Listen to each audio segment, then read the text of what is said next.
एक बार की बात है, केरल के एक छोटे से शहर में सुल्तान नामक एक डरावना कब्रिस्तान था।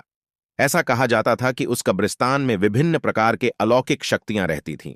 एक चांदनी रात को बिल्ली, लुसी और रोहित, तीन दोस्त कब्रिस्तान के किनारे पर एकत्रित हुए। अचानक उनको कब्रिस्तान से भयानक फुसफुसाहट की आवाज सुनाई दी। आवाज कहां से आ रही है यह देखने के लिए वे हाथ में टॉर्च लेकर सावधानी से कब्रिस्तान के गेट से अंदर घुसे। जैसे ही वे कब्रिस्तान में दाखिल हुए, हवा तेज चलने लगी। अचानक उन्होंने एक इंसान को एक मकबरे के पास टहलते हुए देखा।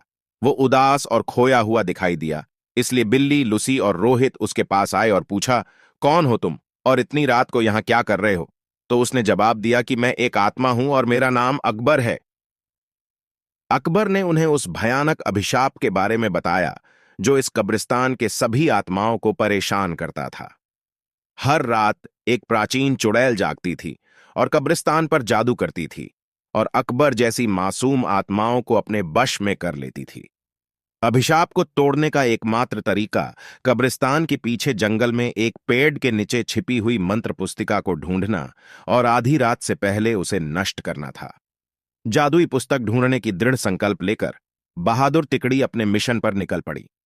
उन्होंने अंधेरे में मकबरों के बीच रास्ता खोजा जंगल में जाने के लिए, और इस बात का ध्यान रखा कि आराम करने वाली आत्माओं को परेशान न किया जाए।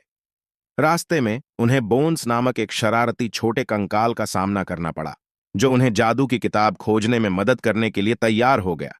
वह कंकाल उन्हें एक पुराने आम के पेड़ के पास ले गई और कहा, इस पेड़ के पत्ते सब अपने पास रख लो। अगर यह पत्ता तुम्हारे पास रहेगा तो वह चुड़ैल तुम्हारा कुछ नहीं बिगाड़ डाल सकती, और यह पत्ता तुम्हें जादुई किताब हासिल करने में मदद करेगा। यह कहकर वह कंकाल वापस कब्रिस्तान की तरफ चला गया। आम के पत्ते को अपने हाथ में लेकर तीन दोस्त जादुई किताब ढूंढ रहने लगे। बहुत ढूंढने के पश्चात जंगल में एक झील के अंदर उन्हें छमता हुआ कुछ दिखाई दिया। रोहित को तैरना आता था, तो उसने झील के अंदर जाकर वह चमकता बॉक्स ले आया। जैसे ही आम के पत्ते को बॉक्स के ऊपर रखा, वैसे ही बॉक्स खुल गया और चमकती जादुई किताब बाहर निकल आई।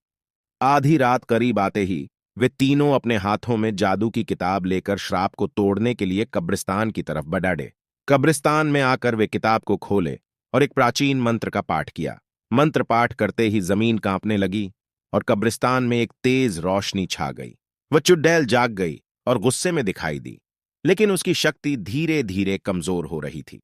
उसने बिली, लुसी और रोहित को जादुई किताब पढ़ने देने से रोकने के लिए अपनी जादुई शक्ति का प्रयोग किया, लेकिन उन तीनों पर कोई असर नहीं हुआ, क्योंकि तीनों के पास आम के पत्ते थे जो उनकी रक्षा कर रहे थे। धीरे धीरे चुड़ैल की सारी शक्ति खत्म हो गई और चुड़ैल भस्म हो गई। इस तरह बिली, लुसी और रोहित ने कब्रिस्तान में फंसी हुई आत्माओं को मुक्त किया और कब्रिस्तान में फिर से शांति छा गई।